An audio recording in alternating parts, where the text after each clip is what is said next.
काय चॅप्टर्स नाव आपल्या socialism in Europe and Russian revolution. Chapter 2 आहे आपला हिस्ट्रीचा, बरोबर. Class 9 chapter 2 socialism in Europe and Russian revolution. पहिल्या चॅप्टरमध्ये आपण जो आपला होता फ्रेंच रिव्होल्युशन, तर त्या फ्रेंच रिव्होल्युशनमध्ये आपण काय बघितलं, फ्रेंच रिव्होल्युशनमध्ये वेगवेगळ्या गोष्टी बघितल्या किंवा वेगवेगळ्या कन्सेप्ट बघितल्या.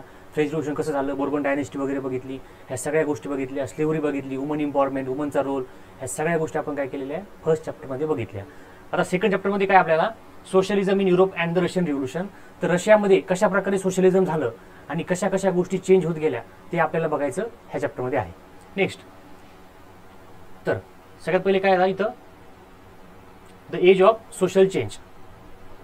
आता काय झालं की रशियामध्ये कशा प्रकारे सोशल चेंज झाला हे आपल्याला बघायचं आहे. इथे काय दिलं बघा, in the previous chapter you read about the powerful idea of the freedom and equality that circulated in Europe after the French Revolution. The French Revolution opened up the possibility of creating. French Revolution काय केलं, open up the possibility of creating a dramatic change in the way in the society was structured. French revolution मुळे काय झालं की लोकांना ज्या अडचणी होत्या, जे प्रॉब्लेम्स होते, त्यांचं लोकांना बघण्याचा जे दृष्टिकोन आहे किंवा बघण्याची जी गोष्ट आहे ती चेंज झाली. कोणाची? लोकांची. का बरं चेंज झाली? कारण लोकांना वाटलं की आता आपण रिव्होल्युशन करू शकतो किंवा आपण एखादी मोठी डायनेस्टी असेल त्याला आपण नष्ट करू शकतो आणि जगामध्ये सगळीकडे चांगल्या चांगल्या गोष्टी आहेत, मग आपल्या इथं काय ह्या गोष्टी नाही आहेत. ह्या सगळ्या गोष्टी रशियन रिव्होल्युशन फ्रेंच रिव्होल्युशनमध्ये लोकांनी एक्सपिरियन्स केल्या. मग रशियन रिव्होल्युशनमध्ये लोकांना फ्रेंच रिव्होल्युशनची मदत झाली. म्हणजे कसं झाली, मग लोकांनी थिंकिंग सुरू केली, अरे असं का होते, आपल्याकडे काय करू शकत नाही आपण. त्या लोकांना फ्रीडम मिळालं, त्या लोकांना वोटिंगचा राईट्स मिळाला, त्या लोकांना अजून काही गोष्टी मिळाल्या, मग आपल्याकडे असं का होऊ शकत नाही. मग तसं तसं काय झालं की ह्या गोष्टी बाकीकडे सगळ्या वर्ल्डमध्ये सगळ्या ह्या गोष्टी स्प्रेड होत गेल्या, बरोबर. नेक्स्ट, आता ह्याच्यामध्ये काय बघायचं आपल्याला, we will look briefly at the some of the important political traditions of the 19th century and see how they influence the change. कशा कशा चेंज झाल्या तर बघूया आपण. Liberals, radical and conservative. Liberals, radical and conservative. One of the groups which look to change the society were liberals. म्हणजे liberals असे लोक होते ज्यांना काय वाटत होते की सोसायटीमध्ये काही चेंज झाला पाहिजे. म्हणजे आपण म्हणतो ना, चांगल्या गोष्टी ज्यांना करा वाटत होत्या किंवा चांगल्या त्यांचे विचार होते, थिंकिंग चांगली होती, किंवा एखादा जो पारंपरिक एखादी गोष्ट आहे की जी समजा त्यांना समजा उमनला त्यावेळेस किंवा खालच्या कास्टच्या लोकांना थोडं वागणूक किंवा त्यांची म्हणजे त्यांच्या बघण्याची दृष्टी वेगळी होती. मग त्यामुळे काय झालं की जे लिबरल लोक होते, लिबरल लोकांचं काय म्हणणं होतं, one of the groups which look to change the society were the liberals. लिबरलला काय वाटत होतं की सोसायटीमध्ये चेंज व्हायला पाहिजे, असं लिबरल्स लोकांचं म्हणणं होतं. Liberals wanted a nation which tolerated all religions. लिबरल्सचं म्हणणं काय होतं, त्यांना अशा प्रकारचं नेशन पाहिजे होतं, त्यांनी कोणत्याही रिलिजनला म्हणजे हे नाही केलं, म्हणजे चांगलं किंवा वाईट काही सांगितलं नाही. सगळे रिलिजन त्यांनी टॉलरेट केले. Tolerate in the sense religion त्यांना आवडत नव्हते का, तसं नाही. टॉलरेटचा अर्थ काय होतो की त्यांचे रिलिजन होते ते कोणत्याही एका धर्माला चांगला धर्म म्हणत नव्हते, सगळे धर्म चांगले आहेत असं लिबरल लोकांचं म्हणणं होतं. आपलं इंडिया कसं आहे, आपण इंडियाला काय म्हणतो, India is a secular country, बरोबर.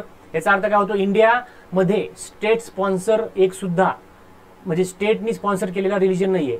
In India state does not sponsor any religion, बरोबर. ह्याला आपण काय म्हणतो, सेक्युलरिझम. मग लिबरल लोक पण असे होते. लिबरल लोकांचं म्हणणं काय होतं की सगळे रिलिजन चांगले आहेत, त्यांनी कोणत्याही रिलिजनला काय केलं, एक चांगला विशिष्ट मानलं नाही आणि सगळ्या रिलिजनला काय केलं, त्यांनी टॉलरेट केलं होतं, बरोबर. हा, नेक्स्ट, आता इथे काय झालं आपल्याला पुढे बघा, liberals are also oppose the uncontrolled power of dynastic ruler. लिबरलचं म्हणणं काय होतं की जे डायनेस्टिक रूलर आहेत किंवा एखाद्या राजा वगैरे असेल, मोनार्की असेल, त्यांचा जो अनकंट्रोल त्यांच्याकडे पॉवर होती, त्या अनकंट्रोल पॉवरला काय केलं त्यांनी, लिबरलने काय केलं, त्यांचं अपोजिशन होतं. म्हणजे त्यांचं म्हणणं होतं की राजाची पॉवर कंट्रोलमध्ये पाहिजे, राजाने मनाने डिसिजन घेतले नाही पाहिजे, राजावरती कोणाचा तरी म्हणजे राजाला कंट्रोल पाहिजे कोणाच तरी, राजाला जे वाटेल ते करू शकतो का राजा, किंवा त्यांनी करायला पाहिजे का नाही केलं पाहिजे, असं लिबरलचं म्हणणं होतं, बरोबर. Next, safeguarded the rights of the individuals against. लिबरलने काय केलं, safeguarded the rights of the individuals against government. लिबरलचं म्हणणं होतं की गव्हर्नमेंटच्या अगेन्स्ट जे प्रॉब्लेम्स आहेत किंवा गव्हर्नमेंटच्या अगेन्स्ट काय आहे की इंडिव्हिज्युअलचे राईट, इंडिव्हिज्युअल लोकांना खूप महत्त्व दिली आणि इंडिव्हिज्युअल लोकांचे राईट्स सगळ्यांनी म्हणजे इंडिव्हिज्युअल लोकांचे राईट्स हे गव्हर्नमेंटपेक्षा महत्त्वाचे आहेत असं लिबरल लोकांचं म्हणणं होतं. त्यांचं अजून काय म्हणणं होतं, दे आर्ग्यूड फॉर अ रिप्रेझेंटेटिव्ह. त्यांचं म्हणणं होतं की आमच्यातर्फे इन द सेन्स पीपल तर्फे कोणीतरी पार्लमेंटमध्ये जायला पाहिजे. पीपल तर्फे म्हणजे कोण गेला पाहिजे, पीपलनी निवडून दिलेला हा MPML जसं आपल्याकडे आहे, तर त्यावेळेस काय होतं की तिथं वेगवेगळी टर्मिनॉलॉजी होती. त्यांचं म्हणणं होतं की आमच्यातर्फे कोणीतरी आम्ही वोटिंग करणार, कोणतरी माणूस तिथे जाऊन बसणार पार्लमेंटमध्ये आणि तो डिसिजन घेणार, असं म्हणणं होतं लिबरलचं. म्हणजे आपल्याला प्रश्न होऊ शकतो, आपल्याला प्रश्न काय विचारला जाऊ शकतो, write down the thinking of the liberals. Write down the thinking of the liberals. लिबरल्सची थिंकिंग लिहून घ्या. Write down the thinking of the liberals किंवा राईट डाऊन द किंवा काय म्हणू शकतो आपण, write down the note about the liberals आणि व्हॉट आर इट्स देअर काय म्हणू शकतो आपण त्याला, व्हॉट आर देअर अचिव्हमेंट. लिबरलची अचिव्हमेंट काय होती किंवा लिबरलचं म्हणजे काय जगा म्हणजे त्यांचं म्हणणं काय होतं असं आपल्याला विचारत जाऊ शकतं. Next, elected parliamentary government. त्यांचं म्हणणं होतं की इलेक्टेड पार्लिमेंटरी गव्हर्नमेंट पाहिजे, इलेक्टेड पाहिजे, पीपलने इलेक्ट केलेलं गव्हर्नमेंट पाहिजे, असं लिबरल लोकांचं म्हणणं होतं. नंतर त्यांचं म्हणणं काय होतं, how ever they were not Democrats. Liberal काय होते, हे डेमोक्रॅट्स होते का, नव्हते. लिबरल्स डेमोक्रॅट्स नव्हते. जरी त्यांचं म्हणणं असलं की पार्लिमेंटरी गव्हर्नमेंट पाहिजे, पण ते डेमोक्रॅट्स होते का, नव्हते. Next, they did not believe in universal adult franchise. बघा, लिबरल्स जरी चांगले होते पण त्यांनी बिलीव्ह केलं नाही. They did not believe in universal adult franchise. म्हणजे लिबरल लोकांचं म्हणणं असं होतं की सगळ्यांना वोटिंगचा राईट मिळाला नाही पाहिजे. लिबरल लोकांचं म्हणणं काय होतं बघा, दे डिड नॉट बिलीव्ह, त्यांचं म्हणणं नव्हतं, त्यांनी युनिव्हर्सल ॲडल्ट फ्रँचायझीला विरोध होता लिबरलचा. त्यांचं म्हणणं होतं की सगळ्यांना वोटिंगचा राईट भेटला नाही पाहिजे. लिबरलची सगळ्या गोष्टी चांगल्या होत्या पण ही गोष्ट त्यांची काय होती, चुकीची होती. बरोबर. That is the right of every citizen to vote. पण ते प्रत्येक सिटीजनला राईट टू वोट मिळाला नाही पाहिजे असं त्यांचं म्हणणं होतं. म्हणजे चुकीचं होतं का नाही, होतं चुकीचं. They felt main of property mainly should have vote. म्हणजे लिबरलनी पण काय विचार केला, ज्यांच्याकडे मेन आहेत आणि ज्यांच्याकडे प्रॉपर्टी आहे, बरोबर, जे मेन आहेत म्हणजे पुरुष पाहिजे किंवा माणूस पाहिजे आणि ज्याच्याकडे प्रॉपर्टी आहे त्याच माणसाला वोटिंगचा राईट्स मिळाला पाहिजे असं लिबरलचं म्हणणं होतं. बरोबर. Next, they also did not want the vote for women. लिबरलचं म्हणणं होतं की वुमनला वोट भेटलं नाही पाहिजे. म्हणजे त्यांचं म्हणणं होतं की युनिव्हर्सल सगळ्यांना वोटिंग नाही मिळाली पाहिजे. त्याच्यात त्यांचं म्हणणं होतं की मेनलाच मिळाली पाहिजे आणि मेनला पण कोणाला मिळालं पाहिजे, ज्यांच्याकडं प्रॉपर्टी आहे, आणि वुमेनला वोटिंगचा राईट्स मिळाला नाही पाहिजे असं डायरेक्टली त्यांचं म्हणणं होतं. कोणाचं, लिबरलचं. बरोबर. Next, in contrast. आता आपण काय बघितलं, लिबरल बघितलं. आता बघूया आपण radicals. In contrast, radicals wanted a nation in which government was based on the majority of the countries population. आता रॅडिकलचं म्हणणं काय होतं की गव्हर्नमेंट हे मेजॉरिटी ज्याला म्हणजे ज्या एखाद्या पक्षाला किंवा एखाद्या पार्टीला मेजॉरिटी मिळेल त्या पार्टीनं युनिफॉर्मली गव्हर्नमेंट फॉर्म केलं पाहिजे असं रॅडिकल्सचं म्हणणं होतं. समजलं. आपल्याला क्वेश्चन येऊ शकतो, what are the difference, write down, what are the differences किंवा differentiate between liberals and radicals. Differentiate between liberals and radicals असे क्वेश्चन तुम्हाला परीक्षेमध्ये विचारले जाऊ शकतात. त्यामुळे प्रत्येक क्वेश्चनवरती, प्रत्येक पेजवरती, प्रत्येक लाईनवरती आपला नवीन क्वेश्चन तयार होऊ शकतो. Right. Next, many supported the privileges suffragette movements. Next, म्हणजे त्यांनी काय केलं, votes for women, a movement to give women the right to vote. Suffragette म्हणजे काय, अशी मुवमेंट की ज्या मुवमेंटला वाटलं की वुमेनला राईट टू वोट मिळालं पाहिजे असं कोणाचं म्हणणं होतं, रॅडिकल्सचं. म्हणजे लिबरलला वाटलं लेडीजला किंवा वुमनला वोटिंग मिळालं नाही पाहिजे, पण रॅडिकलला काय वाटलं, रॅडिकली सपोर्ट केला. कोणत्या मुवमेंटला सपोर्ट केला, वुमनची एक मुवमेंट होती, वुमनला वोटिंगचा राईट भेटण्यासाठी एक मुवमेंट होती, त्याचं नाव होतं सफ्रेगेट मुवमेंट. सफ्रेगेट मुवमेंट. सफ्रेगेट तुम्हाला क्वेश्चन येऊ शकतो, what is mean by suffragette movement, हा क्वेश्चन येऊ शकतो 1 मार्क्ससाठी. किंवा suffragette movement is for women, men, liberal, radical असं काहीतरी क्वेश्चन तुम्हाला येऊ शकतो ऑब्जेक्टिव्ह मध्ये. तर सफ्रेगेट मुवमेंट कोणासाठी आहे, वुमेनसाठी आहे. आणि वुमेनचं काय पाहिजे, a movement to give women the right to vote. वुमनला राईट टू वोट मिळण्यासाठी सफ्रेगेट मुवमेंटची म्हणजे स्टार्ट झाली होती आणि त्याला कोणी हे केला होता, रेडिकल लोकांनी सपोर्ट केला होता. समजतंय. नेक्स्ट, हे लिहून घ्या.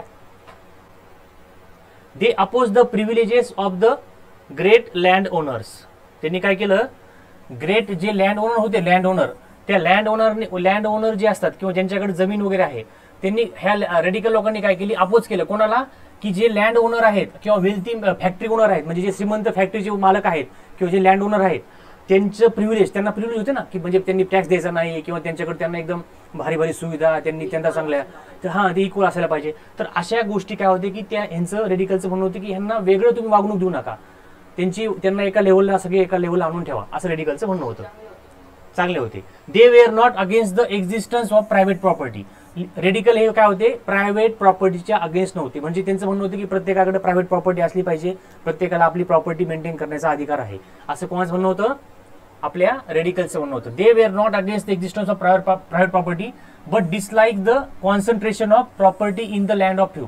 पण त्यांचं म्हणणं काय होतं की ही जी प्रॉपर्टी आहे ही एका माणसाच्या हातामध्ये राहिला नाही पाहिजे. म्हणजे कसं, समजा एखादा माणूस खूप श्रीमंत आणि बाकीचे सगळे एकदम गरीब, असं पाहिजे का त्यांना? नाही. रेडिकलचं म्हणणं काय होतं की सगळ्या प्रायव्हेट प्रॉपर्टी ठीक आहे, प्रत्येकाकडे प्रॉपर्टी असली पाहिजे, असं रेडिकलचं म्हणणं होतं. पण रेडिकलचं अजून म्हणणं काय होतं की सगळी प्रॉपर्टी एका माणसाच्या, एका पक्षाच्या हातामध्ये जायला नको, असं कोणाचं म्हणणं होतं, रेडिकल्स. बरोबर. रिलिजन बद्दल वगैरे ते आपल्याला एवढं डिटेलमध्ये दिलेलं नाहीये, पुढे येईल आपल्याला. 18th century conservative had. आता हे झाले, आपण काय बघितले, लिबरल बघितले, रॅडिकल बघितले, आता कोण आले, कन्झर्वेटिव्ह. आता बघा नवीन टर्मिनॉलॉजी आली, कोणती, conservative. Conservative had been generally oppose the idea of change.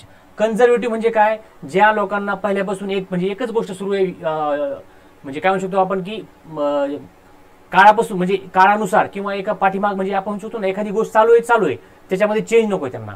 म्हणजे समजा ऑर्थोडॉक्सपणा किंवा एखादं म्हणजे वुमनला अधिकार मिळाला नाही पाहिजे, असं म्हणजे एकदम काय म्हणू शकतो आपण की जे जुने थिंकिंग वाले लोक आहेत त्यांना काय म्हणतो आपण, कन्झर्वेटिव्ह लोकांचं चेंज होण्याची त्यांना मानसिकता नसते. कन्झर्वेटिव्ह लोकांना चेंज नको आहे. कन्झर्वेटिव्ह लोक चेंजवरती विश्वास ठेवत नाहीत. They oppose the idea of change. लक्षात ठेवा, अपोज, त्यांनी चेंजची आयडिया काय केली, अपोज केलेली आहे. बरोबर. Next 19th century, 18th सेंचुरीला. 19th सेंचुरीला नाही, मग 18th सेंचुरीमध्ये त्यांचं हे म्हणणं होतं. 19th सेंचुरीमध्ये काय झालं, they accepted that some change was inevitable. पण नंतर त्यांना समजलं की थोडाफार चेंज पाहिजे आयुष्यामध्ये, थोडाफार चेंज आपण करूया, आणि मग त्यांनी काय केलं, चेंज करायला सुरुवात केली. But believed that the past had to be respected and change had to be brought about through slow process. त्यांचं म्हणणं आलं की चेंज करूया आपण, काही प्रॉब्लेम नाही, पण पास्ट आपला जो जुना आपलं म्हणजे पास्टमध्ये ज्या गोष्टी झालेल्या आहेत, त्या पास्टमधल्या गोष्टी ज्या आहेत, त्या पास्टमधल्या गोष्टी आपण जास्त करून चेंज नाही केल्या पाहिजे, आणि स्लोली जो चेंज आहे तो स्लोली झाला पाहिजे. एकदम ड्रास्टिक चेंज नको यांना, स्लोली चेंज आपण आम्ही ऍक्सेप्ट करतो, असं म्हणणं कोणाचं होतं, असं म्हणणं होतं आपल्या कन्झर्वेटिव्ह लोकांचं. बरोबर. Next, such offering ideas about the societal change clash during the social and political turmoil that followed the French revolution. म्हणजे अशा चेंजमुळेच काय झालेलं आहे, फ्रेंच रिव्होल्युशन झालेले आपण बघितलं. अशा गोष्टीमुळे सोशल काही इकॉनॉमिक चेंजेस, सोशल चेंजेस, हे अशा गोष्टीमुळे फ्रेंच रिव्होल्युशन झालेले आहे, आणि तेच पुढे काय होणार आहे, आपल्या रशियन रिव्होल्युशनचा एक पार्ट होणार आहे. बरोबर आहे. Next, industrial society and social change. Political trends were science of a new time. Political trend काय होते, हे त्यावेळेची न्यू टाइम होते, न्यू साईन होते. बरोबर. नंतर न्यू सिटीज केम अप. आता इंडस्ट्री झाले म्हणल्यावर काय होणार, नवीन शहरं तयार होणार. इंडस्ट्रीमध्ये काय होणार, वर्करची संख्या वाढणार, लोकांना कामगार लोक लागणार, मग स्त्री येणार, पुरुष वुमन येणार, मेन येणार, हे सगळ्या गोष्टी काय होणार, येत राहणार कंटिन्युअसली. आणि न्यू सिटीज केम अप, नवीन शहरं उदयास आले किंवा नवीन शहर तयार झाले. नंतर न्यू इंडस्ट्रियलाइज्ड रिजन्स डेव्हलप, नवीन इंडस्ट्रियलाइजचे रिजन डेव्हलप झाले. का बरं, इंडस्ट्री रिव्होल्युशन झालं, नंतर मोठमोठे शहर, फॅक्टरी आल्या, लोक आले, मग कामगार लोक आले. कामगार लोक राहणार कुठं, कामगार लोक आजूबाजूला फॅक्टरीचे राहत होते. मग सगळ्या गोष्टी काय झाल्या, शहरामध्ये तयार होऊ लागल्या, म्हणजे लोक खेड्याकडनं शहराकडे जाऊ लागले. बरोबर. नंतर बघा, आधी आपल्याला एक डायग्राम दिलेली असंच की रिव्होल्युशन वगैरे कसं, फॅक्टरीचं थोडंफार दिलं आपल्याला, ट्रॅक वगैरे दिलाय हा. Next, railways expanded. आता हा ट्रॅक होता रेल्वेचा. Railways expanded and the industrial revolution backward. कधी पण बघा हिस्ट्रीमध्ये रेल्वेज ज्या ठिकाणी रेल्वे आल्या त्या ठिकाणी रिव्होल्युशन आलं, त्या ठिकाणी कम्युनिकेशन आलं, त्या ठिकाणी डेव्हलपमेंट आली. रेल्वे शिवाय कोणतीही गोष्ट पॉसिबल नाही. रेल्वेनी रॉ मटेरियल एका ठिकाणाहून दुसऱ्या ठिकाणी आणणे, तेच रॉ मटेरियल पक्क्या मालमध्ये तयार झालं, तेच परत रेल्वेने घेऊन जाणे, वेगवेगळ्या सिटीमध्ये हे करणे. परत दुसऱ्या रेल्वेचं काम काय होतं, रेल्वेमुळे काय होत होतं की जे आपले वर्कफोर्स आहे त्यांना एका ठिकाणून दुसऱ्या ठिकाणी नेण्यासाठी मदत होत होती रेल्वेमुळे. म्हणजे तुम्ही जर बघितलं असेल तर ब्रिटिशांनी काय केलं, इंग्रजांनी भारतात जेव्हा आले तेव्हा रेल्वे लाईनला त्यांनी सगळ्यात पहिले मदत दिलं. का बरं दिलं असेल, त्यांना आपला कच्चा माल इंडियामधून बाहेर पाठवायचा होता. मग ते काय करत होते, जे आपल्या कच्चा मालचे ठिकाणं, तिथं रेल्वे, त्याच्या आजूबाजूला रेल्वे असायची, रेल्वे ट्रॅक असायचे, रेल्वे स्टेशन असायचे, तिथून कच्चा माल घ्यायचा आणि पोर्ट, आपल्या पोर्टवरती नेऊन ठेवायचा, तिथून तो समुद्रामार्गे इंग्लंडला वगैरे ब्रिटनला इकडे तिकडे त्यांनी पास केलेला होता. त्यामुळे त्यांनी रेल्वे डेव्हलप केली होती. परत अजून एक त्यांचा फायदा काय होता, कम्युनिकेशन फास्ट होण्यासाठी. म्हणजे एखाद्या एरियामध्ये, इंडियामध्ये रिव्होल्ट झाला इंग्रजांविरुद्ध, ते लगेच काय करतो, समजा मुंबईमध्ये काही प्रॉब्लेम झाला, लगेच काय करायचे, ते मद्रासवरून काय करायचे, त्यांचं सैन्य किंवा त्यांचे सोल्जर बोलून घ्यायचे, किंवा मद्रासला काही झालं की लगेच काय करायचे, कलकत्त्याहून सोल्जर बनवून घ्यायचे. हे सगळं फास्ट कसं व्हायचं, रेल्वेमुळं त्यांना सगळ्या गोष्टी फास्टमध्ये होत होत्या. त्यामुळे रेल्वे ही ब्रिटिशांसाठी चांगली होती आणि रेल्वे ही प्रत्येक ठिकाणी चांगलं काम करण्यासाठी रेल्वेची गरज आहे. रेल्वे आली म्हणजे डेव्हलपमेंट आली. नेक्स्ट, हे आपल्याला रेल्वेचं दिलेलं आहे track. Industrialisation brought men women and children to factories. बघा आता इंडस्ट्रियलायझेशन झालं म्हटल्यावर काय होणार, वर्करची गरज पडणार. वर्करमध्ये कोण आलं, मेन आलं, वुमन आले, चिल्ड्रन पण आले. त्यावेळेस काय स्कूल होत्या का, नव्हत्या. वुमेनची सगळ्यांची इकॉनॉमिक कंडिशन कशी होती, चांगली नव्हती एवढी. त्यामुळे सगळ्यांना जॉबची गरज होती. त्यामुळे हे सगळे लोक काय आले, इंडस्ट्री किंवा इंडस्ट्रीमध्ये काम करण्यासाठी जाऊ लागले. बरोबर. Work hours were often long and wages were poor. आता इथं काय असणार आहे की 100% की आता अनएम्प्लॉयमेंट त्या काळात खूप मोठी होती. मग त्यामुळेच काय होतं की वर्कफोर्सची अवेलेबिलिटी खूप जास्त होती. मग वर्कफोर्सची अवेलेबिलिटी खूप जास्त असल्यामुळे काय झालं की त्यांच्यात कॉम्पिटिशन होती की मला जायचं. मग ते काय करत होते की कमी ह्याच्यामध्ये, कमी पैशामध्ये किंवा कमी त्यांना वाटत होतं की कमी वेजेसमध्ये त्यांची काम करण्याची तयारी होती. मग त्यामुळे काय झालं की त्यांचं मग त्यांना काय होतं की जास्त वेळ काम करायला लागायचं, लॉंग आवर, आणि त्यांना कमी पैशामध्ये. म्हणजे काय प्रॉब्लेम होते की सगळ्यांना काम करावं लागत होतं, कॉम्पिटिशन जास्त होती आणि त्यांच्यावर कंट्रोल काही नव्हतं. आता जे आपण म्हणतो की वेगवेगळे आता हे ऍक्ट आले, इंडस्ट्री ऍक्ट वगैरे किंवा वेजेस ऍक्ट वगैरे, ह्या सगळे आता प्रकारचे सगळे ऍक्ट आलेले आहेत. किती तास काम केलं पाहिजे, कोणी किती काय केलं पाहिजे, कामाच्या ठिकाणी सुविधा कशा पाहिजे. त्यावेळेस असं काही होतं का, नव्हतं. मग त्यामुळे काय झालं की हे वर्कर लोकांची कंडिशन खूप खराब होती. त्यांना जास्त वेळ काम करावं लागत होतं आणि त्यांना काय करावं होतं बरं, त्यांना पैसे पण काय होतं, कमी भेटत होते. बरोबर. नेक्स्ट, हे आपल्याला एक्झाम्पल किंवा एक पिक्चर दिलेलं आहे. अनएम्प्लॉयमेंट वाज कॉमन. बघा, अनएम्प्लॉयमेंट कॉमन होती, particularly during times of low demand for industrial goods. म्हणजे समजा आता काय होतं की एखादी इंडस्ट्रियल गुड्स, त्यावेळेस काय होतं की जास्त करून काय व्हायचे, कपडा जास्त करून तयार व्हायचा. मग त्यावेळेस काय होतं की समजा एखाद्या ठिकाणी आता हे काय करत होते की एका ठिकाणाहून दुसऱ्या ठिकाणी, एका देशातून दुसऱ्या ठिकाणी हे आपला कपडा किंवा म्हणजे तयार केलेला माल विकत होते. पण एखाद्या काय झालं की डिमांड कमी झाली. म्हणजे समजा एखाद्या देशामध्ये काय झालं की पाऊस पडला नाही, धान्य पीक झालं नाही, दुष्काळ पडला, फेमिन आला. मग त्यावेळेस काय होतं की लोक खर्च करत नव्हते, पैसे नव्हते लोकांकडे. मग असं जेव्हा होईल, मग तेव्हा काय होतील, लोक कपडे वगैरे किंवा अशा वस्तू घेत नव्हते काही इंडस्ट्रीच्या. मग त्यावेळेस काय होते की डिमांड कमी व्हायची. डिमांड कमी झाली की हे काय करत होते, वर्कर लोक, सॉरी आपले जे मालक लोक आहे, ओनर लोक, डायरेक्टली वर्करला कामावरनं काढून टाकत होते. आता तसं आहे का, समजा आपले आई वडील जॉबला जातात, अचानकच आपल्याला उद्या समजतं अरे तुझा जॉब गेला, असं आहे का, नाही. आता प्रॉपर लॉ आहेत, कॉन्ट्रॅक्ट आहे, सगळ्या गोष्टी आहेत, सगळ्यांना जॉबची सिक्युरिटी आहे. असं कोणी कोणाला कामावरून डायरेक्टली काढू शकत नव्हतं. पण त्यावेळेस काय होतं, इंडस्ट्रियल किंवा जे इंडस्ट्रीचे जे मालक होते त्यांची डिमांड संपली कामाची, त्यांना गरज नाही वाटली, ते डायरेक्टली काय करत होते, ह्या लोकांना कामावरून काढून टाकत होते. समजतंय. बघ. Next, housing and sanitation were problems since towns were growing up. आता बघा, ऑब्व्हियसली लोकांना राहायची सुविधा नव्हती, इंडस्ट्री आली म्हणजे मग लोकांना घरं नाही, मग लोक यायचे कुठं पण लावत होते, स्लम एरिया वाढत गेला. सॅनिटायझेशन, स्वच्छता, पिण्याची पाणी, सांडपाणी किंवा अशा गोष्टी असतील ज्या आपल्या म्हणजे सगळ्या सिवेज वॉटर वगैरे ह्या सगळ्या गोष्टी काय होत्या त्यावेळेस पीक किंवा आपण पीक एकदम हाय लेवलला होत्या. लोकांना भरपूर प्रॉब्लेम्स त्यावेळेस फेस करावं लागत होते. बरोबर. नेक्स्ट, आपल्याला असं बघा, अशा टाईपचे त्यावेळेस काय होतं, बिल्डिंग किंवा त्याच्यामध्ये काय होतं की खूप सारे लोक एकत्र राहत होते. Next, liberals and radicals search for solution of this. आता बघा, लिबरल आणि रॅडिकल लोकांनी ह्याच्यावरती सोल्युशन सापडलं किंवा ह्या लोकांना वाटलं की ह्याच्यावरती सोल्युशन काहीतरी निघायला पाहिजे. म्हणजे लिबरल आणि रॅडिकल काय होते, थोडी यांची विचारसरणी किंवा थिंकिंग चांगली होती कम्पेअर टू कन्झर्वेटिव्ह. बरोबर. नेक्स्ट, ऑल होत होते ना, चोऱ्या होत होत्या, मारामारी होत होत्या, मर्डर होत होते. पण त्यावेळेस काय होतं की त्यावेळेस ह्या गोष्टीकडे कोणी लक्ष देत नव्हतं. त्यावेळेस त्यांच्याकडे बघण्यासाठी कोण नव्हतं, लॉज नव्हते, पोलीस नव्हते, काही सगळ्या गोष्टी त्यांच्या अपोजमध्ये होत्या. जगण्यासाठी त्यांची धडपड सुरू होती, सगळ्या गोष्टी होत होत्या. All industries were the property of the individuals. म्हणजे बघा, आता ज्या इंडस्ट्री होत्या मोठमोठ्या, ही इंडस्ट्री कोणाची प्रॉपर्टी होती, ह्या सगळ्या इंडस्ट्री प्रॉपर्टी होत्या इंडिव्हिज्युअल लोकांच्या किंवा श्रीमंत लोकांची प्रॉपर्टी होती. इंडस्ट्री म्हणजे ऑब्विसली एकाच माणसाची मालकी असणार त्यावेळेस.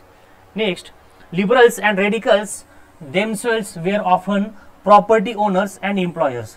लिबरल आणि रॅडिकल, बघा हेच लिबरल आणि हेच रॅडिकल, हे काय होते मॅक्झिमम वेळेस काय होते प्रॉपर्टी ओनर म्हणजे त्या इंडस्ट्रीचे मालक होते लिबरल आणि रॅडिकल, आणि तेच सुद्धा काय होते एम्प्लॉयर म्हणजे हे लोकांना कामावर कोण ठेवत होतं, लिबरल आणि रॅडिकलच लोक कामावर होते. कारण ह्यांच्याकडे पैसा होता, ह्यांच्याकडे प्रॉपर्टी होती, ह्या लोकांनी इंडस्ट्री इस्टॅब्लिश केल्या आणि ह्या लोकांनीच ह्या लोकांना कामावर ठेवलं. बरोबर. Next, having made their wealth through the trade or industrial ventures, they felt that the such effort should be encouraged, that is its benefits would be achieved if the workforce in the economy was healthy and citizens were educated. आता त्यांचं म्हणणं काय होतं की जर आपण आता आपण कशा जीवावर पैसे कमवतो, वर्कर लोकांच्या जीवावर पैसे कमवतो. आपण जर वर्कर लोकांची हेल्थ चांगली मेंटेन केली तर ते लोक काय करणार, काम जास्त करणार, आजारी पडणार नाही, त्यांना चांगलं वाटलं काम करताना. मग आपण काय करू की ह्या लोकांच्या वेल्थकडे लक्ष देऊ. असं कोणी म्हणलं, ह्या लोकांनी म्हणलं. कोणी, लिबरल आणि रेडिकल लोकांनी, वर्कर लोकांनी नाही. Having made their wealth through, ही वेल्थ त्यांना कुठून मिळाली, ह्या वर्कर लोकांकडून मिळाली. मग ह्यांचं म्हणणं काय होतं, लिबरल आणि रेडिकलचं लोकांचं म्हणणं काय होतं की आपल्याला वेल्थ कोण ह्या लोकांमुळे मिळते, मग आपण काय करूया, दे फेल दॅट, त्यांना वाटलं की such effort should be encourage, that is benefits would be achieved if the workforce in the economy was healthy and citizens were educated. त्यांचं म्हणणं होतं की वर्कफोर्स जर चांगली असली, आपले काम करणारे लोक आपले चांगले असले, एज्युकेशन हुशार असले तर आपलं प्रोडक्शन दुप्पट वाढू शकतं. हुशार लोक असले तर काय करणार, एक माणसाचं काम दोन माणसाच्या ऐवजी एकच माणूस काम करणार, टेक्नॉलॉजी वापरणार, थोडं समजणार, त्याला रॉ मटेरियल कसं वापरायचं, किती प्रमाणात वापरायचं, खर्च कसा कमी करायचा इंडस्ट्रीचा, ह्या सगळ्या गोष्टी कोणाला समजणार, एज्युकेटेड लोकांना. आणि हेल्थ चांगली असेल त्याची तर तो आजारी पडणार नाही, कंपनी बंद राहणार नाही आपली. लोकसंख्या म्हणजे जर समजा 100 वर्कर आहे, 100 वर्कर मध्ये 50 वर्करच कामाला आले, का बरं, आजार आहे, काहीतरी लागलं पडले वगैरे, मग आपल्या इंडस्ट्रीची इफिशियन्सी काय होईल, कमी होईल. मग त्यांचं म्हणणं होतं की सगळेच्या सगळे लोक रोज प्रेझेंट पाहिजे, लोकांची हेल्थ चांगली पाहिजे, लोक जास्त फोर्सने काम करतील आणि त्यांना एज्युकेशन दिलं तर अजून जास्त फोर्सने काम करतील. त्यामुळे लिबरल आणि रेडिकलचं म्हणणं होतं हेल्थ आणि एज्युकेशन ह्या लोकांचं आपण चांगलं करूया, त्यामुळे काय होईल, आपलं उत्पन्न किंवा आपलं प्रोडक्शन वाढण्यास मदत होईल. बरोबर आहे. नेक्स्ट, तर 1850 बघा काय झालं, 1815 काय झालं, some nationalist, liberals and radicals wanted revolutions to put an end to the kind of the governments established in Europe. मग ह्या लोकांना काय वाटलं की युरोपमध्ये जे गव्हर्नमेंट होतं ते इस्टॅब्लिश झालं, त्याला आपण काय करूया, आपण त्यांना काय करूया, ह्या रिव्होल्युशन करू. त्यांना रिव्होल्युशन म्हणजे त्यांना एक रिव्होल्युशन पाहिजे होतं की ज्या रिव्होल्युशनमुळे काय होईल, हे गव्हर्नमेंट जे स्थापन झालेलं आहे हे गव्हर्नमेंट आपण काय करूया, कॅन्सल किंवा बंद, म्हणजे यांचं वर्किंग म्हणजे गव्हर्नमेंटला आपण काय करूया, हे अशा गव्हर्नमेंट आपल्याला नको आहे, ह्या गव्हर्नमेंटचा एंड झाला पाहिजे, असं ह्या लोकांचं म्हणणं होतं. बरोबर. नेक्स्ट, आता बघा आपल्याला डायग्राम दिलेली आहे. The London poor in the mid 19th century as seen by the contemporary Henry may have London labour and the London poor 1861. हे आपल्याला एक डायग्राम दिली की लंडनमध्ये कशा प्रकारचे पुअर किंवा गरीब लोक कसे राहत होते, एक आपल्याला पिक्चर त्यावेळेस दिलेला आहे. बरोबर. नेक्स्ट काय, the coming of socialism to Europe. तर युरोप मध्ये सोशलिझम कशा प्रकारे तयार झालं किंवा कशा प्रकारे आलं हे आपल्याला बघायचं आहे. आता सोशलिझम म्हणजे काय नेमकं, तर मिड 19th century म्हणजे मिड 19th centuryच्या सेंट्रलला किंवा मिड मध्ये काय झालं, एक घटना झाली किंवा एक त्यावेळेस काय झालं की लोकांना काय झालं, socialism was well non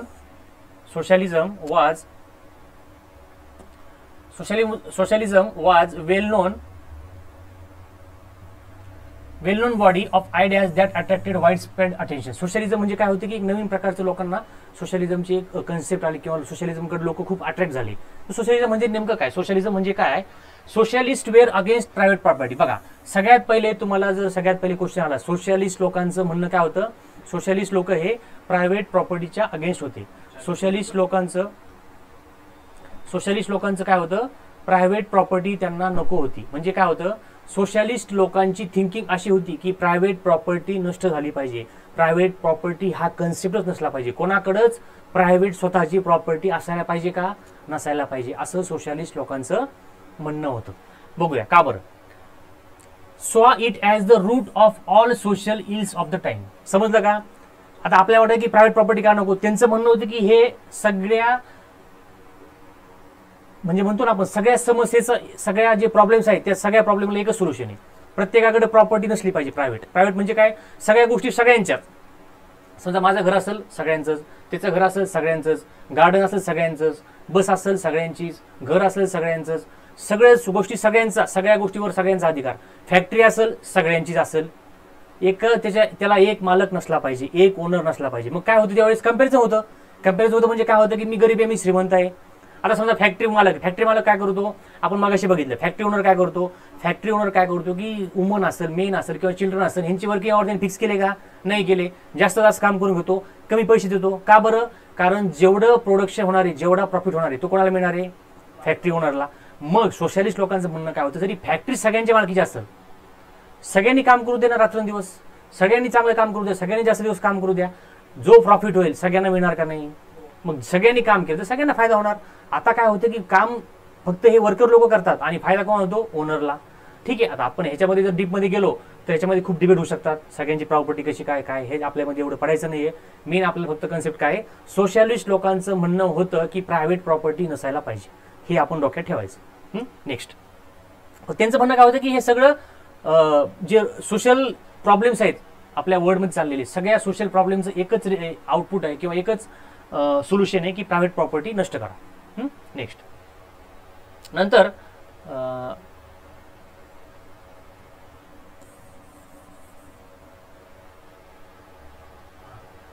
individuals on the property that gave employment. त्यांचं म्हणणं काय होतं, इंडिव्हिज्युअल लोक काय करतात, प्रॉपर्टी गेन करतात आणि ते काय करतात, दुसऱ्या लोकांना एम्प्लॉयमेंट देतात. बरोबर आहे, ठीक आहे, काही प्रॉब्लेम नाही. Socialist had different visions of the future. Socialist लोकांचं फ्युचरसाठी डिफरंट प्रकारचं रिजन होतं सोशलिस्ट लोकांचं. But the propertied were concentrated only with personal gain and not with the welfare of those who made the property productive. समजलं का मी काय सांगितलं आता, की जे प्रॉपर्टीवाले लोक होते त्यांचा फक्त मोटिव्ह काय होता की स्वतःची संपत्ती वाढवणे, स्वतःचा पैसा वाढवणे. पण त्यांचं काय होतं, जे प्रोडक्टिव्ह लोक आहेत म्हणजे जे काम करणारे लोक आहेत, त्या काम करणाऱ्या लोकांचं वेलफेअरच्या संबंधात त्यांचं काहीही घेणं देणं नव्हतं. त्यांचं वेलफेअर झालं पाहिजे, त्यांना एज्युकेशन मिळालं पाहिजे, त्यांची मुलं शिकली पाहिजे, असं कोणत्याही फॅक्टरी मालकाला वाटत नव्हतं. कारण त्यांची मुलंच परत काय होणार आहे, त्यांना फॅक्टरीमध्ये कामाला येणार आहे आणि शेवटी नफा कोणाला भेटणार आहे, ओनरला किंवा फॅक्टरी ओनरला. मग त्यामुळे सोशलिस्ट लोकांचं म्हणणं होतं की या सगळ्या गोष्टी काय व्हायला पाहिजे, कॅन्सल व्हायला पाहिजे. Next, Robert Owen. आता हे एक थिंकर होते, 1770 लिहून घ्या, 1771 आणि 1851 हा त्यांचं बर्थ आणि डेथ इयर आहे, रॉबर्ट ओवेन. तर ह्यांनी पण काय होते की हे सोशलिस्टचे जे थिंकर म्हणू शकतो आपण, वेगवेगळे लोक थिंकर्स होते त्या काळामध्ये. तर सोशलिस्ट थिंकरमध्ये ह्यांचं नाव पण काय येऊ शकतं किंवा ह्यांचं नाव आपल्याला येऊ शकतं की Robert who was the Robert Owen, what was his contribution, असा काहीतरी क्वेश्चन आपल्याला परीक्षेमध्ये येऊ शकतो. बरोबर. Next, leading English manufacturers. Robert Owen कोण होते, हे लीडिंग इंग्लिश मॅन्युफॅक्चरर होते, म्हणजे इंग्लिश होते हे आणि मॅन्युफॅक्चर होते, एक कंपनी होती त्यांची. Sought to build a cooperative community called the New Harmony in Indiana. New Harmony in Indiana ही त्यांनी काय केलं, एक कोऑपरेटिव्ह कम्युनिटी तयार केली, तिचं नाव होतं न्यू हार्मोनी इन इंडियाना. ह्या प्रकारची त्यांनी एक कम्युनिटी तयार केली. कोऑपरेटिव्ह म्हणजे काय, सगळ्या लोकांनी एकत्र येऊन तयार केलेली कम्युनिटी. मराठी त्याला म्हणतो आपण सहकार. कोऑपरेटिव्ह म्हणजे सहकार, एकत्र येणे. बरोबर. Other socialists felt that cooperatives could not be built on a wide scale only through individual initiative. त्यांचं म्हणणं होतं की इंडिव्हिज्युअल इनिशिएटिव्हने केल्याशिवाय आपण हे जे कोऑपरेटिव्ह सिस्टीम आहे ती एकत्र येऊ शकत नाही. एखाद्या माणसाला पुढाकार घ्यावा लागेल, स्टार्टिंग करावं लागेल, मग बाकीचे लोक हळूहळू त्याला जॉईन होतील. त्याच्याशिवाय हे कोऑपरेटिव्ह मुवमेंट सुरू होणार नाही, असं काही बाकीच्या लोकांचं, सोशलिस्ट लोकांचं म्हणणं होतं. They demanded that governments encourage cooperative. मग त्यांचं म्हणणं होतं की इंडिव्हिज्युअल लोक कितपर्यंत पुरणार, इंडिव्हिज्युअल लोक कितीपर्यंत पुरणार. शेवटी ह्या कोऑपरेटिव्ह सिस्टीममध्ये गव्हर्नमेंटनी पार्टिसिपेशन केलं पाहिजे. जोपर्यंत गव्हर्नमेंट पार्टिसिपेशन करणार नाही तोपर्यंत कोऑपरेटिव्ह सिस्टीम काय होणार, आपली इव्हॉल्व्ह होणार नाही, असं कोणाचं म्हणणं होतं. काही काही सोशलिस्टचं आणि रॉबर्ट ओवेनचं पण याच्यामध्ये काही म्हणणं होतं. बरोबर. Next, Louis Blanc. लिहून घ्या, 1813 1882. लुईस ब्लँक हे पण एक सोशलिस्ट होते. ह्यांचं पण कॉन्ट्रीब्युशन आहे आपल्या ह्याच्यामध्ये. तर ह्यांचं म्हणणं काय बघूया आपण, Lewis ब्लँकचं. wanted the government to encourage cooperatives and replace capitalist enterprise. समजलं का. त्यांचं म्हणणं होतं की गव्हर्नमेंटनी कोऑपरेटिव्ह किंवा काय म्हणू शकतो आपण त्याला, कोऑपरेटिव्ह सुरू करण्यासाठी गव्हर्नमेंटने काय केलं पाहिजे, मदत केली पाहिजे किंवा गव्हर्नमेंटनं इनिशिएटिव्ह घेतला पाहिजे आणि कॅपिटलिस्ट लोकांचं एंटरप्राइज काय रिप्लेस केले पाहिजे. कॅपिटलिस्ट म्हणजे काय, ज्या लोकांकडे पैसा आहे, संपत्ती आहे, त्या लोक म्हणजे industrialist in the sense. Capitalist म्हणजे कोण, इंडस्ट्री. ज्याच्याकडे कॅपिटल आहे तो माणूस कॅपिटलिस्ट, ज्याच्याकडे पैसा आहे तो माणूस कॅपिटलिस्ट. ह्या लोकांना रिप्लेस करण्यासाठी आपल्याला कोऑपरेटिव्हची गरज आहे आणि कोऑपरेटिव्ह आपल्या जास्त प्रमाणामध्ये कधी वाढता येईल, जेव्हा गव्हर्नमेंट त्याच्यामध्ये इनिशिएटिव्ह घेईल. असं म्हणणं होतं कोणाचं, Lewis ब्लँकचं. These cooperatives were to be association of people who produce goods together and divided the profits according to the work done by the members. समजलं का? ह्यांचं म्हणणं होतं की कोऑपरेटिव्ह एकत्र आल्यानंतर सगळे लोक एकत्र येतील, सगळ्या लोकांचं असोसिएशन होईल आणि जो प्रॉफिट येईल तो सगळ्यामध्ये डिवाइड होणार. समजते का? समजा एखाद्या फॅक्टरीला 100 रुपये नाही म्हणू शकतो आपण, समजा आपण एक कन्सिडर केलं 100 रुपये त्याच्याकडे प्रॉफिट झाला. तो प्रॉफिट कोणाच्या खिशात जाणार आहे, सगळा इंडस्ट्रियलिस्टच्या किंवा कॅपिटलिस्ट किंवा मालकाच्या खिशामध्ये जाणार आहे. पण जर कोऑपरेटिव्ह असती ती, तर हा पैसा काय होणार, सगळ्यांच्या म्हणजे जेवढे मेंबर आहेत त्याचे सदस्य आहेत त्या सगळ्यांना इक्वली, समजा 10 लोक असतील, प्रत्येकाला 10,000 रुपये सगळ्यांना येणार. म्हणजे काय होईल, सगळे एका लेवलला. सगळे श्रीमंत आहेत का, नाही श्रीमंत, म्हणजे सगळे श्रीमंत आहे किंवा सगळेच गरीब, पण एका लेवलला आहे. एक एकदम श्रीमंत आहे आणि एक एकदम गरीब, असं होणार का, नाही होणार. त्यामुळे कोऑपरेटिव्हची सध्या आपल्याला खूप जास्त गरज आहे. बरोबर आहे. नेक्स्ट आता कोण आहे, Karl Marx. 1880 write down. 1880 and 1883 हे कार्ल मार्क्सचं बर्थ आणि डेथ इयर आहे. कार्ल मार्क्स हा शब्द आला की आपल्या पुढे काय आलं पाहिजे, सोशलिस्ट थिंकर किंवा सोशलिझम मधलं सगळ्यात पहिले नाव कोण आहे, Karl Marx. Friedrich Engels added other ideas to this body of arguments. हे पण काय, ह्यांनी पण काय केलं, नवीन गोष्टी काय केल्या त्याच्यामध्ये ऍड केल्या. नेक्स्ट आता मार्क्सचं म्हणणं काय होतं, marks argued that industrial society was capitalist. समजलं का, मगाशी मी सांगितलं कॅपिटलिस्ट म्हणजे काय, ज्याच्याकडे कॅपिटल आहे, ज्याच्याकडे पैसा आहे तो झाला कॅपिटलिस्ट. कार्ल मार्क्सचं म्हणणं काय होतं की हे जे इंडस्ट्री आहे, हे जे इंडस्ट्रीचे ओनर आहेत सगळे, हे सगळे काय आहे, कॅपिटलिस्ट आहे. ह्यांचा एकच मोठो आहे, पैसा कमवणं, प्रॉफिट कमवणं आणि लोकांकडनं, वर्कर लोकांकडनं जास्तीत जास्त प्रमाणावरती काम करून घेणं. हे कॅपिटलिस्ट लोकांचं किंवा इंडस्ट्री वर्करचं काम आहे, असं कार्ल मार्क्सचं म्हणणं होतं. बरोबर आहे.